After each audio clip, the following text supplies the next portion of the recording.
Sorry, wrong number. Hello Anil बेटा, हम पहुंचने वाले हैं। ट्रेन आउटर पर खड़ी है। अच्छा पापा, मैं भी निकलता हूँ ऑफिस से, बस 10 मिनट में स्टेशन पहुंच जाऊंगा। आप वेटिंग रूम में बैठ जाइए, कहकर अनिल ने फोन काट दिया। उधर ट्रेन में बैठे सोमनाथ जी और उनकी पत्नी सुशीला ने भी बड़े उत्साह से अपना बैग अटैची संभाल ली, क्योंकि मुंबई का स्टेशन आने ही वाला था। गाड़ी भी रेंगने लगी थी। सुशीला ने बहुत गदगद होते हुए कहा, पता ही नहीं चला कि 5 साल कैसे बीत गए। टोबू भी तो बोलने लगा है।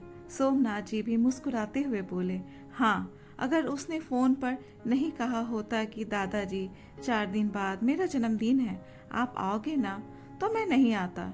इतने साल में एक बार भी नहीं बुलाया अनिल और रुचि ने। ओहो, आप तो हर समय एक ही बात बोलते रहते हैं। अरे बच्चे अपने काम में बिजी थे। वह काम करते कि हमारी देखभाल करते। दोनों को ऑफिस जाना होता है, खाली घर में क्या करते हम। ठीक है, अब बुला लिया ना, सुशीला जी ने समझाते हुए कहा। अच्छा सुनिए, उनके फंक्शन में कुछ भी हो, ज्यादा टेंशन मत लेना। शहर का सिस्टम अलग होता है। हाँ हाँ, जानता हूँ। चलो, प्लेटफॉर्म आ गया, सोमनाथ जी ने कहा और अपनी अटैची ट्रेन के डिब्बे की गैलरी में घसीटते हुए गेट की ओर चल दिए। पीछे पीछे बैग और पानी की बोतल संभालते सुशीला जी भी चल रही थी। 6 साल पहले मुंबई में जॉब कर रहे अनिल ने रुचि से मुंबई में ही गुपचुप शादी कर ली थी। सोमनाथ जी और सुशीला जी को जब पता चला तो वो नाराज हुए थे।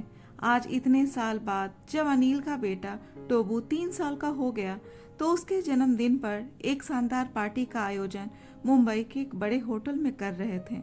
अनिल और रुचि ने तो उन्हें बुलाने की मात्र औपचारिकता ही निभाई थी, लेकिन सिर्फ अपने पोती की जिद के कारण ही सोमनाथ जी और सुशीला ने पार्टी में मुंबई जाने का मन बनाया। सोमनाथ जी मना नहीं कर सके जब 3 साल के नन्हे टोबू ने अपनी बेहद प्यारी और मासूम आवाज में दादा दादी को इनवाइट किया। तब सारे गिले शिकवे भुलाकर दोनों ने टोबू के जन्मदिन वाले दिन मुंबई जाने का रिजर्वेशन करवा लिया और आज वो मुंबई पहुंच गए। सोमनाथ जी ने सुशीला को हाथ पकड़कर प्लेटफॉर्म पर उतारा और अनिल को फोन करने लगे। बेटा, हम प्लेटफॉर्म पर आ चुके हैं, तुम कितनी देर में पहुंच रहे हो?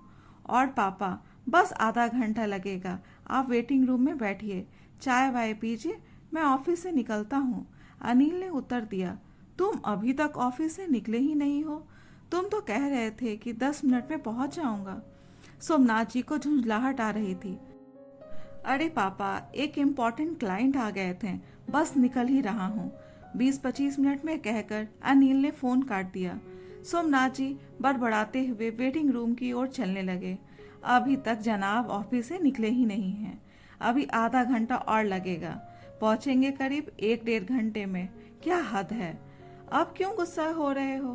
काम ही तो कर रहा है, घूम तो नहीं रहा। सुशीला ने कहा, तुम्हारी इसी आदत से मुझे चिढ़ है, हमेशा अनिल का पक्ष लेती हो। अरे जब उसे मालूम था कि हम आज आ रहे हैं तो क्या गाड़ी नहीं भेज सकता था स्टेशन? और फिर जब पार्टी आज है तो एक दिन की छुट्टी भी नहीं ले सकता था? सोमनाथ जी बोले, छुट्टी की क्या जरूरत है, पार्टी होटल में है, सब कुछ तैयार करना तो होटल वालों का काम है, हमें क्या, हमें तो पैसा लेकर पहुंच जाना है बस। सुशीला जी ने शांति से पुल पर चढ़ते हुए कहा। बस, माँ बाप रिश्तेदार सब कुछ चूल्हे में? सोमनाथ जी चिढ़ते हुए बोले। अच्छा बस भी करो, किधर जाना है? सुशीला जी ने बात को काटते हुए बोली, इधर चलो, प्लेटफॉर्म इधर है, वेटिंग रूम भी इधर ही होगा। बैग घसीटते हुए वेटिंग रूम पहुंच हाथ मुंह धोकर दोनों ने एक एक कप चाय पी। फिर तकरीबन 45 मिनट के बाद सोमनाथ जी ने अनिल को फोन किया। हेलो बेटा, कहाँ हो? बस पापा, अब ऑफिस से निकल चुका हूँ, होटल में कुछ एडवांस देकर स्टेशन पहुँच रहा हूँ, अनिल ने कहा। पॉकेट में फोन को रखते हुए खामोश सोमनाथ जी को देखकर सुशीला ने पूछा, क्या हुआ? सोमनाथ जी ने कहा, होटल जा रहा है एडवांस देने, उसके बाद यहाँ आएगा। सोमनाथ जी ने मुंह में बिस्कुट रखते हुए कहा, चलो ठीक है, आ जाएगा, वैसे भी अभी 11:15 ही हो रहे हैं। पूरा दिन पड़ा है। पार्टी तो 7 बजे से है, सुशीला ने कहा। लगभग 1 बज चुका था। दोनों बैठे बैठे ऊँघने लगे थे। सोमनाथ जी ने फिर बेटे को फोन किया। बहुत देर फोन रिंग होती रही, लेकिन कोई उत्तर ना मिला। कई बार फोन करने पर फिर जब कोई उत्तर नहीं मिला तो सोमनाथ जी झल्लाते हुए बोले, अब फोन ही नहीं उठा रहा है। तब सुशीला ने समझाया, क्यों गुस्सा कर रहे हो? ट्रैफिक में फंसा होगा, गाड़ी चलाए कि फोन उठाए। आधे घंटे में आ रहा हूँ बोला और 1.5 घंटा हो चुका है। यह क्या तरीका है? सोमनाथ जी के चेहरे पर अभी भी गुस्से के भाव थे। मुंबई का ट्रैफिक मालूम है, खामखा नाराज हो रहे हो आप। आ जाएगा, सुशीला जी ने कहा। तभी फोन की घंटी बज उठी। सोमनाथ जी ने झट से फोन उठाया। हेलो, कहाँ हो? अनिल ने उत्तर दिया, अरे पापा सॉरी, मैं जाम में फंसा हूँ, पता नहीं कितनी देर लगेगी। मैं रुचि को फ़ोन करता हूँ, वो आपको लेने आ जाएगी। उसका ऑफिस स्टेशन के पास ही है। जब उसका ऑफिस पास है तो पहले नहीं आ सकती थी? ठीक है, आओ, हम भी बैठे बैठे थक गए हैं, सोमनाथ जी ने कहा। और फिर सुशीला जी के पास आकर बेंच पर बैठ गए। इंतजार करते करते 1 घंटा और बीत गया। लगभग 2 बज चुके थे। भूख भी लगने लगी थी और धैर्य भी साथ छोड़ रहा था। झुंझलाते हुए सोमनाथ जी ने कहा, क्या तमाशा लगा रखा है? ऑफिस पास में है तो अभी तक नहीं आ पाई देवी जी। अच्छा बेवकूफ बनाया है ये बड़े शहर वाले भी। अरे हमें पता भी तो नहीं बताया अनिल ने अपने घर का, वरना हम खुद ही पहुंच जाते। आप बहुत जल्दी नाराज हो जाते हैं।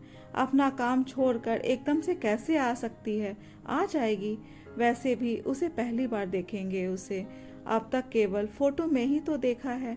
आप कुछ खा लीजिए, कहते हुए सुशीला डिस्पोजल प्लेट में पूरी और भुजिया लगाया और सोमनाथ जी के सामने प्लेट बढ़ा दिया। भूख जोरों से लगी थी, इसलिए सब कुछ भूलकर पूरी और भुजिया खाया और पानी पिया और 1-1 कप चाय का ऑर्डर देकर फिर इंतजार करने लगे। 2:45 बज चुके थे, पर अभी तक कोई नहीं लेने आया। सोमनाथ जी ने फोन किया तो अनिल ने कहा, अरे पापा, मैं तो समझा कि रुचि आपको ले आई होगी। मैं तो बड़ी मुश्किल से जाम से निकलकर घर की तरफ जा रहा हूँ। मैं अभी रुचि से बात करता हूँ। इतना कहते हुए फोन कट गया। सोमनाथ जी एकदम शांत होकर बैठ गए। सुशीला जी पैर पसार चुकी थी। लगभग 20 मिनट बाद फिर अनिल का फोन आया। हेलो पापा, रुचि पहुंच रही है, आप इंक्वायरी ऑफिस पहुंच जाइए। सोमनाथ जी ने सुशीला को उठाया और अपनी अटैची बैग ले झटपट रेलवे की इंक्वायरी ऑफिस पर पहुंच गए। लगभग आधा घंटा तक खड़े खड़े थकने के बाद पास के बेंच पर बैठ गए। लो देख लो, 3:30 बज गए, पर अभी तक हमारी सुध लेने कोई नहीं आया। तुम्हें क्या हुआ? तुम ठीक तो हो ना? सुशीला जी के चेहरे की तरफ देखते हुए सोमनाथ जी बोले, पता नहीं, एकदम से पेट और सिर में दर्द होने लगा है। अच्छा चलो वेटिंग रूम चलो, वहीं लेट जाना। जब रुचि आएगी तो वहीं बुला लूंगा। अरे उसका नंबर तो पूछा ही नहीं, अनिल से, सोमनाथ जी ने कहा और दोनों वेटिंग रूम में लौट आए।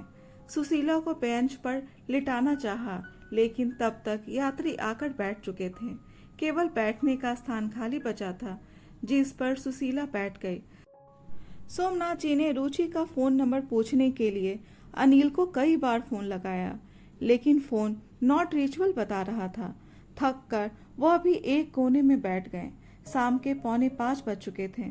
सुशीला के चेहरे से पता चल रहा था कि उनकी तकलीफ बढ़ रही है। अब सोमनाथ जी भी परेशान हो रहे थे। एक बार फिर अनिल को फोन मिलाया। हेलो बेटा, तुम्हारी माँ की तबीयत खराब हो रही है, जल्दी आओ। आप कौन बोल रहे हैं? एक महिला स्वर्ण ने फोन पर प्रश्न पूछा। बेटा, तुम रुचि बोल रही हो? हाँ, मगर मैं आपको नहीं जानती, सॉरी, रॉन्ग नंबर, कहकर फोन काट दिया। सोमनाथ जी हैरान थे। अभी थोड़ी देर पहले तक तो इसी नंबर पर उससे बात हो रही थी, अब यह रॉन्ग नंबर कैसे हो गया? अब उनके चेहरे पर उदासी और परेशानी के भाव साफ साफ दिखने लगे थे और एक और सुशीला जी भी दर्द से कराहने की स्थिति में आ चुकी थी। सोमनाथ जी ने हिम्मत बांधकर दवाइयां लेने निकले, लेकिन आसपास कोई भी मेडिकल स्टोर नजर नहीं आया। आने जाने वाले से पूछते, वे थोड़ी दूरी पर मेडिकल स्टोर तक पहुंचे, लेकिन उसने भी ऐसे कोई भी दवा देने से मना कर दिया और पहले डॉक्टर को दिखाने की सलाह दी। सोमनाथ जी दुखी होकर इधर उधर देखकर सड़क पार करके आगे बढ़ गए और जेब से फोन निकालकर अनिल को फोन किया। हेलो अनिल बेटा, तुम्हारी माँ की तबीयत बिगड़ रही है, तुम कहाँ हो? उनकी बात पूरी भी नहीं हुई कि सॉरी रॉन्ग नंबर बोलकर फोन काट दिया। रुआसा चेहरा लिए वे वेटिंग रूम में लौट आए। सुशीला अभी तक दर्द से करा रही थी। सोमनाथ जी को देखकर पूछने लगी कि कब आएगा अनिल। सोमनाथ जी ने कुछ भी उत्तर नहीं दिया, बस सुशीला जी से पूछे, बहुत दर्द हो रहा है क्या? हाँ में सिर हिलाते हुए सुशीला ने फिर पूछा कि कितनी देर में? चलो मैं तुम्हें किसी डॉक्टर के पास दिखा दूं, पता नहीं क्या हो गया तुम्हें अचानक। सुशीला जी की बात काटते हुए सोमनाथ जी ने उन्हें उठाने लगे। अरे आप कहाँ परेशान हो रहे हैं? कहाँ है अनिल? कब तक आएगा? आने दीजिए उसे, वही दिखा देगा। सोमनाथ जी ने सुशीला से बिना नजरें मिलाए कहने लगे, पता नहीं कब आएगा और तुम कब तक दर्द सहती रहोगी। चलो बाहर, कोई ना कोई डॉक्टर मिल ही जाएगा। सुशीला चलने के लिए खड़ी हुई, लेकिन लड़खड़ाते हुए बैठ गई। लगता है पैरों में जान ही नहीं बची है। अरे हिम्मत तो करो, आओ मैं पकड़ लेता हूँ। सोमनाथ जी ने कहा, नहीं रहने दो, मुझे लिटा दो बस। सुशीला जी ने आंखें बंद कर ली और वहीं बेंच पर लुढ़कने लगी। सोमनाथ जी बहुत परेशान हो गए। ना चाहते हुए भी बेटे का नंबर मिलाया, लेकिन अभी भी फोन नॉट रीचेबल आ रहा था। लाचार मजबूर सोमनाथ जी की आंखें सुशीला जी को दर्द में कराहते देखते ही भर आई। उनकी इस हालत को वेटिंग रूम का एक सहायक देख रहा था। वे रुमाल से अपनी आंखें पोंछ ही रहे थे कि वो उनके पास आकर बोला, क्या हुआ अंकल, कोई परेशानी? सोमनाथ जी गीली आंखों और भारी गले के साथ सब कुछ कह सुनाया। सहायक बोला, अरे अंकल, आप किस चक्कर में पड़े हैं? आपका कोई बेटा या बहू कोई भी लेने नहीं आने वाला है। अगर आना होता तो अब तक आ चुके होते। मैंने देखा है आप कई घंटों से उनका इंतजार कर रहे हैं। आप मेरी सलाह मानो, पहले आप आंटी को डॉक्टर को दिखाओ और फिर वापस चले जाओ। ये शहर जितने बड़े होते हैं, यहाँ के लोगों का दिल उतना ही छोटा। रुकिए, मैं अभी डॉक्टर को बुलाकर लाता हूँ। और फिर इतना कहते हुए सहायक चला गया। सोमनाथ जी उसकी बातों को याद करके सोचते हुए सुशीला जी को देखे जा रहे थे और ऐसे लगभग 15 मिनट गुजर गया। इतने में वो सहायक एक डॉक्टर को लेकर आया। डॉक्टर ने चेकअप कर कुछ दवाइयाँ लिख पर्चा सोमनाथ जी को थमा दिया। सोमनाथ जी ने फीस पूछी तो डॉक्टर ने यह कहकर मना कर दिया कि आप लोग मेरे माता पिता जैसे हो, आपसे कैसी फीस? आप जल्दी चलकर मेरे साथ दवाइयाँ ले लीजिए, मेरा मेडिकल शॉप पास में ही है। सोमनाथ जी डॉक्टर के पीछे जाने को उठे, तब सहायक बोला, अंकल जी आप आंटी के पास बैठिए, मैं दवाइयाँ ले कर आता हूँ। डॉक्टर और सहायक को जाता हुआ देखकर सोमनाथ जी को आश्चर्य हो रहा था कि जहाँ एक ओर इस शहर में अपने भी बेगाने जैसे हो गए और यह बेगाने लोग मेरी मदद कर रहे हैं। सोमनाथ जी सुशीला के पास बैठ गए। लगभग 20-25 मिनट के बाद सहायक लौटा और उसने दवाइयाँ सोमनाथ जी को दे दी। सोमनाथ जी ने सुशीला को उठाया और दवाइयाँ दी। सहायक अभी तक पास में खड़ा था। उसने सोमनाथ जी से कहा, अंकल आप प्रयागराज से आए हैं ना? हाँ, आज सुबह ही तो। सोमनाथ जी अपनी बात पूरी नहीं कर पाए कि सहायक ने कहा कि मैंने देखा था अंकल, वही गाड़ी अभी 1 घंटे बाद इसी प्लेटफॉर्म से वापस जाएगी। यदि आप मेरी सलाह माने तो वापस चले जाइए, क्योंकि आपको लेने यहाँ कोई नहीं आएगा। अभी 1 सप्ताह पहले आपकी तरह एक अंकल आंटी लुधियाना से आए थे। इसी वेटिंग रूम में 2 दिनों तक अपने बेटे का इंतजार करते रहे, लेकिन कोई नहीं आया और अंत में उन्हें जाना पड़ा। यदि आप चाहें तो मुझे अपने बेटे का पता बता दीजिए, आपको आपके बेटे के पास पहुंचा दूंगा।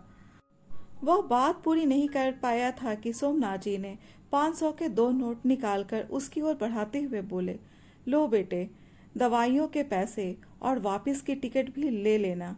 सहायक पैसे लेकर चला गया। सुशीला को दवाइयों से आराम मिलने लगी थी। स्टेशन पर प्रयागराज को लौटने वाली ट्रेन लग रही थी।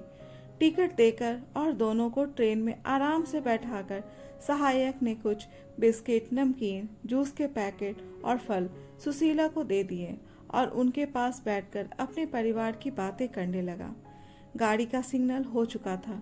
सहायक ने दोनों की यात्रा के लिए शुभकामनाएं दी और उनके पैर छूकर वहां से चला गया। गाड़ी भी प्लेटफॉर्म से धीरे धीरे आगे बढ़ने लगी थी। तभी फोन की घंटी सुनकर सोमनाथ जी ने फोन उठाया। हेलो पापा, कहाँ हैं आप? अनिल पूछ रहा था। सॉरी, रॉन्ग नंबर, कहकर सोमनाथ जी ने फोन बंद कर दिया और खिड़की से बाहर तेजी से पास होते हुए स्टेशन को देखने लगे।